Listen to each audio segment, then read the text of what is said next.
Ευχαριστώ πολύ, κύριε Πρόεδρε, κύριε Υπουργέ, κυρίες και κύριοι συνάδελφοι.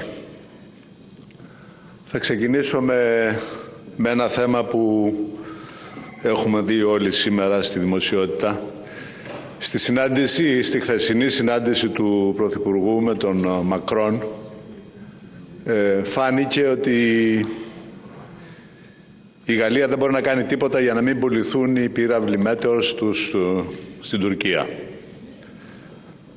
Ξέρετε πολύ καλά ότι αυτό είναι ένα πολύ σημαντικό ζήτημα και αλλάζει τελείως τα δεδομένα και τις ισορροπίες που έχουν δημιουργηθεί με την αγορά των Ραφάλ. Έχοντας υπόψη μας ότι τα κράτη που κατασκευάζουν το Eurofighter έχουν δώσει πράσινο φως για να προμηθευτεί η Τουρκία Eurofighter. Κάθε Eurofighter μπορεί να χρησιμοποιεί 6 Meteor. Κάθε Rafale μπορεί να χρησιμοποιεί 4. Περιμέναμε μετά από όλο αυτό το θόρυβο που έγινε, τη συμφωνία που είχε υπογραφεί με την Γαλλία για την άμυνα, ότι θα υπήρχε τουλάχιστον ένας κώδικας υποστήριξης και προστασίας της χώρας από τέτοιου τύπου ενέργειες. Έρχομαι στην υπόθεση των τεμπών. Κάθε μέρα καινούργια στοιχεία, κάθε μέρα καινούργια θέματα, κάθε μέρα μία αγωνία στον κόσμο του τι έχει συμβεί τελικά. Άλλη μια φορά θα πω ότι είναι υποχρέωσή μας εδώ στο σώμα να υποστηρίξουμε την αλήθεια. Να υποστηρίξουμε και να μην αφήσουμε να μην είναι τίποτα που να μην είναι ξεκαθαρισμένο και να μην αποδοθούν οι ευθύνες. Θεωρώ ότι είναι υποχρέωσή μας και πρέπει αυτό να γίνει όσο γίνεται πιο γρήγορα. Καλώ και την κυβέρνηση να κινηθεί σε αυτή την κατεύθυνση. Ο κόσμος, η κοινωνία απαιτεί την αλήθεια και να αναλάβουν όλοι τις ευθύνες τους. Ερχόμαστε σήμερα στο σχέδιο νόμου του Υπουργείου Εθνικής Οικονομίας και Οικονομικών με τίτλο «Κύρωση κώδικα εμέσων φόρων επί των συναλλαγών του πεδίου εφαρμογής του κώδικα φορολογικής διαδικασίας καθώς και λοιπόν εμέσων φόρων». Η ελληνική κοινωνία ζει εδώ και χρόνια σε συνθήκες οικονομικής ασφυξίας. Οι πολίτες προσπαθούν καθημερινά να ανταπεξέλθουν στις συνεχώς αυξανόμενες υποχρεώσεις τους. Οι μικρομεσαίες επιχειρήσεις δίνουν μάχη για την επιβίωσή τους μέσα σε ένα εχθρικά οικονομικό περιβάλλον, ενώ το φορολογικό βάρος έχει φτάσει σε πρωτοφανή επίπεδα. Η αβεβαιότητα κυριαρχεί, οι επενδύσεις καθυστερούν και η αγοραστική αξία των πολιτών μειώνεται συνεχώς. Και ενώ θα περίμενε κανείς από την κυβέρνηση να λάβει μέτρα στήριξης, να προσφέρει ανάσες στην οικονομία, τι κάνει στην πραγματικότητα? Φέρνει ένα νομοσχέδιο που όχι μόνο δεν ελαφρύνει την κατάσταση, αλλά προσθέτει ακόμα περισσότερα εμπόδια στην καθημερινότητα των πολιτών και των επιχειρήσεων. Η κυβέρνηση το παρουσιάζει ως κωδικοποίηση, κάτι που επιτρέπει επιταχυμένη διαδικασία στη Βουλή, σύμφωνα με το άρθρο 111 του κανονισμού. Όμως περιέχει διατάξεις που δεν είναι απλή κωδικοποίηση, αλλά νέες επιβαρύσεις και διεύρυνση εξουσιών της ΑΑΔΕ και άρα η ταχύτητα δεν δικαιολογείται μόνο από την ανάγκη απλούστευσης της νομοθεσίας. Αν όντως ήταν απλή κωδικοποίηση, δεν θα υπήρχε ανάγκη για νέα άρθρα που αλλάζουν τη φορολογία και τις αρμοδιότητες της ΑΑΔΕ. Μόλις χθες πέρασε από την αρμόδια επιτροπή της Βουλής, γιατί λοιπόν τέτοια βιασύνη, εφόσον υποστηρίζεται ότι πρόκειται για ήδη ψηφισμένες διατάξεις?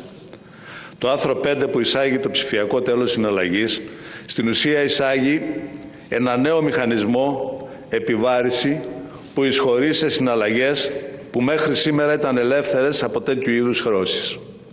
Επιβάλλει νέο τέλος σε συναλλαγές μεταξύ ιδιωτών, φυσικών και νομικών προσώπων, ανεξαρτήτως του τύπου και της διαδικασίας σύναψης της σύμβασης.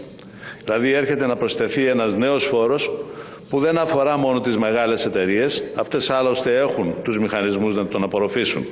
Το πλήγμα θα το δεχτούν και πάλι οι μικρομεσαίες επιχειρήσεις, οι ελεύθεροι επαγγελματίες, οι αυτοαπασχολούμενοι, δηλαδή ακριβώς οι άνθρωποι που ήδη προσπαθούν να σταθούν στα πόδια τους μέσα σε αυτό το ασταθές οικονομικό περιβάλλον. Γιατί να τιμωρούμε αυτούς που αποτελούν τη ραχοκοκαλιά της οικονομίας μας? Αλλά τα προβλήματα δεν σταματούν εδώ.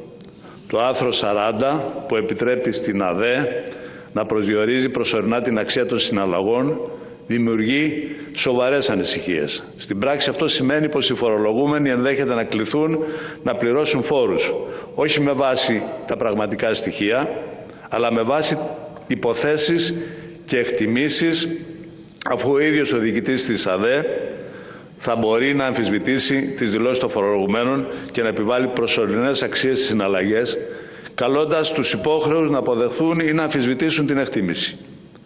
Αυτό φέρνει τους πολίτες αντιμέτωπους με μια φορολογική διοίκηση που μπορεί να επιβάλλει επιπλέον βάρη χωρίς επαρκή έλεγχο.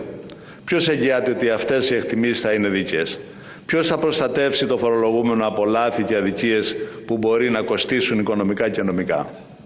Και σαν να μην έφταναν όλα αυτά, το άρθρο 41, μια εξοδοτική διάταξη με την οποία με απόφαση του διοικητή καθορίζονται όλες οι λεπτομέρειες εφαρμογής, δίνοντας σημαντική διακριτή ευκαιρία, αφού του παρέχει τη δυνατότητα να καθορίζει με δικές του αποφάσεις κρίσιμες λεπτομέρειες για την εφαρμογή του νόμου. Αυτό σημαίνει πως το φορολογικό πλαίσιο δεν θα καθορίζεται πια από τη Βουλή, αλλά από τους εκλεγμένους εκπροσώπους του λαού, αλλά θα διαμορφώνεται με υπουργικές αποφάσεις και εσωτερικές ρυθμίσεις. Το ερώτημα λοιπόν είναι σαφές. Μέχρι πού θα φτάσουν οι υπερεξουσίες της ΑΔΕ? Και εδώ ακριβώς έρχεται η χθεσινή έκθεση της Επιστημονικής Υπηρεσίας της Βουλής να επιβεβαιώσει ότι το νομοσχέδιο δεν αποτελεί απλή κωδικοποίηση, όπως ισχυρίζεται η κυβέρνηση. Στην έκθεσή της επισημαίνει ότι αφενός δεν έχουν περιληφθεί όλοι οι έμμεσοι φόροι που εμπίπτουν στο πεδίο εφαρμογής του κώδικα φορολογικής διαδικασίας, αφετέρου έχουν εσωματωθεί φόροι που δεν ανήκουν σε αυτόν, όπως το τέλος των πλοίων αναψυχής και τα τέλη κυκλοφορίας. Και το κυριότερο, πως η διαδικασία που ακολουθείται περιορίζει τις δυνατότητες τροποποίησης επιμέρους άρθρων, καθώς γίνεται μια μόνο συζήτηση σήμερα και ψήφιση στο σύνολο. Με άλλα λόγια, η κυβέρνηση εμφανίζει αυτό το νομοσχέδιο ως τεχνική κωδικοποίηση, ενώ στην πραγματικότητα εισάγει νέες ρυθμίσεις χωρίς ουσιαστική διαβούλευση και χωρίς να επιτρέπει τροποποιήσεις στη Βουλή. Το φορολογικό σύστημα πρέπει να είναι σταθερό, δίκαιο και διαφανές, όχι να μεταβάλλεται κατ' το δοκούν από αποφάσεις ενός ατόμου ή μιας υπηρεσίας χωρίς έλεγχο. Κυρίες και κύριοι συνάδελφοι, οι Έλληνες πολίτες δεν αντέχουν άλλες επιβαρύσεις. Οι μικρότερες, οι μικρομεσαίες επιχειρήσεις δεν αντέχουν άλλο φόρο, άλλο χαράτσι, άλλη αβεβαιότητα. Αντί η κυβέρνηση να διευκολύνει την οικονομική δραστηριότητα, τη στραγγαλίζει. Αντί να δημιουργήσει ένα σταθερό φορολογικό πλαίσιο, το καθιστά ακόμα πιο ρευστό και απρόβλεπτο. Αντί να προστατεύσει τους πολίτες, τους αφήνει εκτεθειμένους σε μια ατέρμονη γραφειοκρατία. Αυτό που χρειάζεται η Ελλάδα είναι ένα δίκαιο, σταθερό και προβλέψιμο φορολογικό σύστημα που να ενισχύει την ανάπτυξη, να προσελκύει επενδύσεις και να παρέχει ασφάλεια στους φορολογούμενους. Αντί να βάζουμε νέα εμπόδια, πρέπει να δίνουμε λύσεις. Σας ευχαριστώ πολύ.